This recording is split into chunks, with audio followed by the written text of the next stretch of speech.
Help me reach 1,000 subscribes. Support the video with a like and leave your thoughts in the comments. I read every comment. Thanks. I never imagined that the quiet, steady life I built with Emily would one day collapse in a single evening. We had been married 9 years, long enough to collect rituals that felt unbreakable. Friday night movies, morning coffee on the back porch, small forehead kisses before work. None of it was extraordinary, but it was ours. Or at least, I thought it was. The truth is, comfort has a strange way of masking cracks. Mine were invisible until they weren't. It started with a shift I couldn't define. Emily's laughter, once light and effortless, became tight around the edges. Her hugs felt practiced. Her eyes drifted toward her phone more than toward me. But the most alarming thing was how she tried to outrun her reflection. New clothes, frequent salons, gym sessions that stretched late into the night. She told me she wanted to feel good again, and I believed her. Or maybe I wanted to believe her more than I was willing to admit. The night everything snapped was a Thursday. She claimed she was meeting co-workers for dinner. She dressed nicer than usual, wearing a blue dress she only saved for formal events. I asked why she was so dressed up for a simple dinner. She paused, blinked, and said, "Everyone invited is dressing up." That answer hung in the air like something she hoped I wouldn't examine too closely. I didn't push.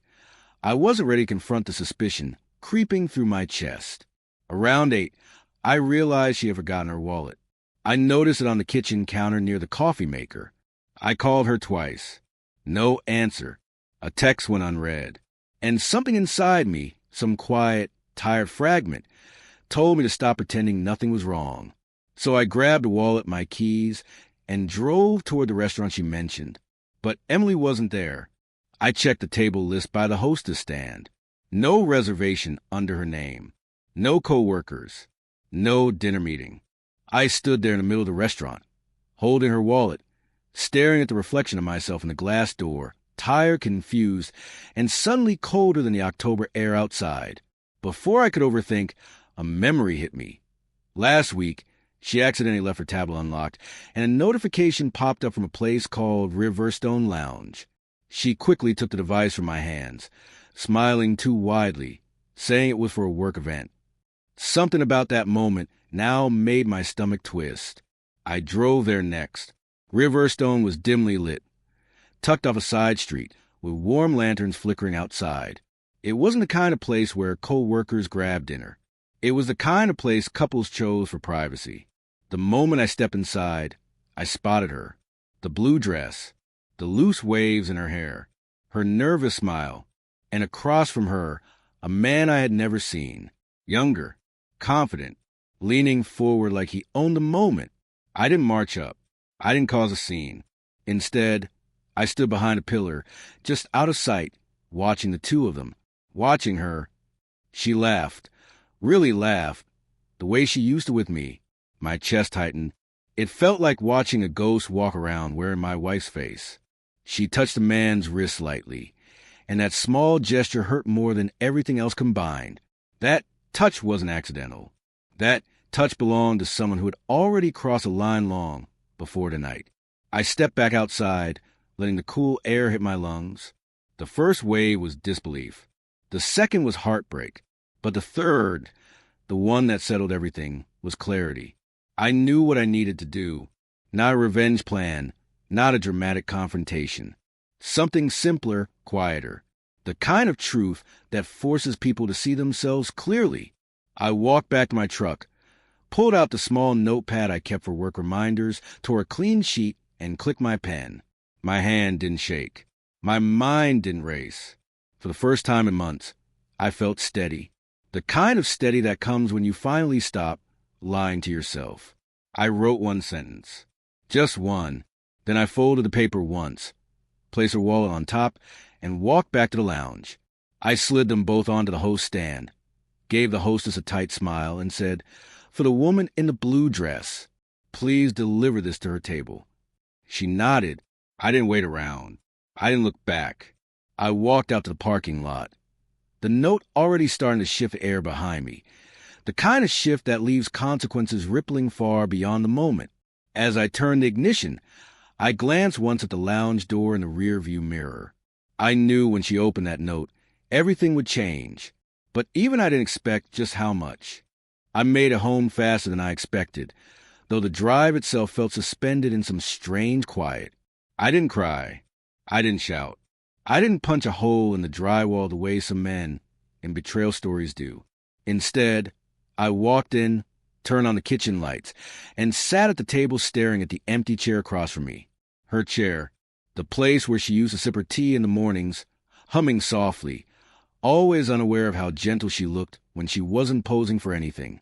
That gentleness felt like a distant memory now, something I couldn't trust anymore. My phone buzzed. Emily. I didn't answer. I knew exactly what she'd seen by now. The note. He deserves someone who chooses him. 10 simple words. No accusations. No anger.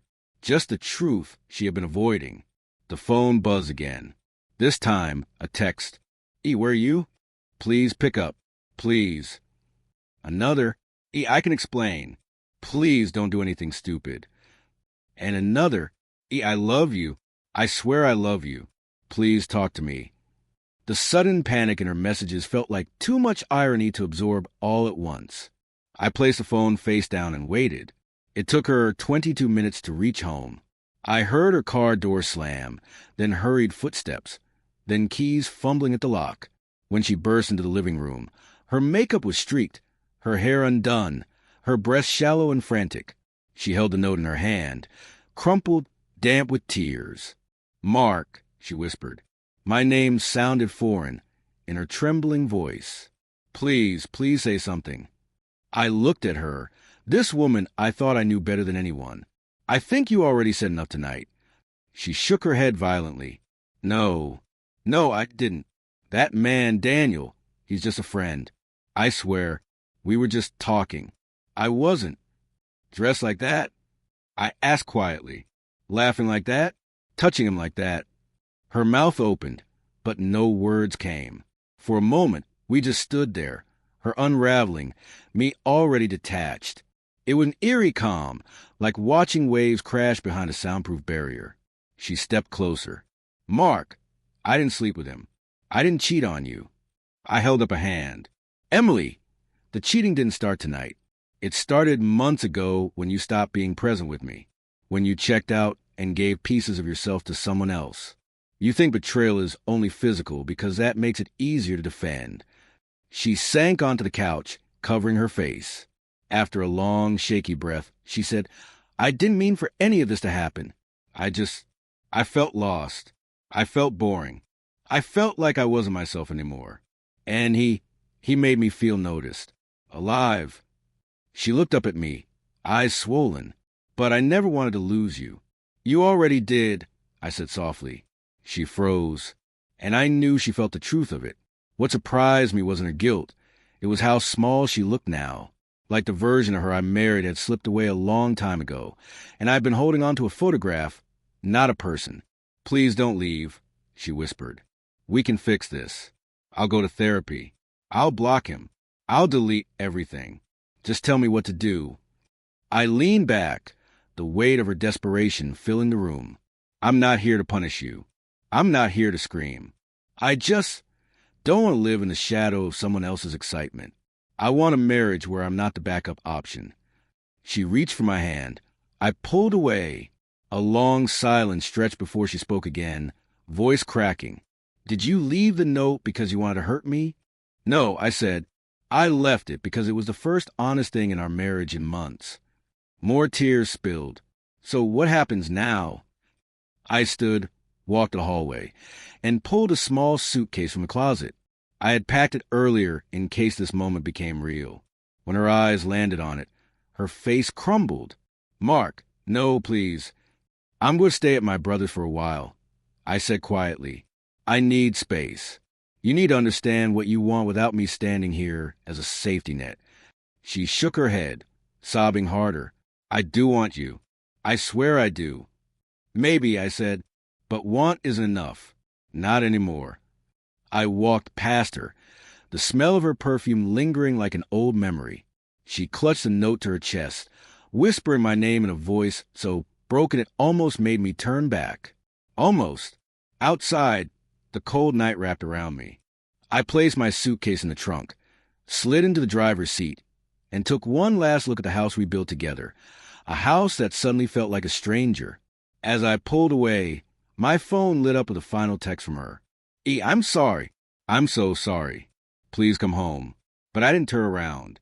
Some endings don't explode. Some endings unfold quietly, one honest sentence at a time.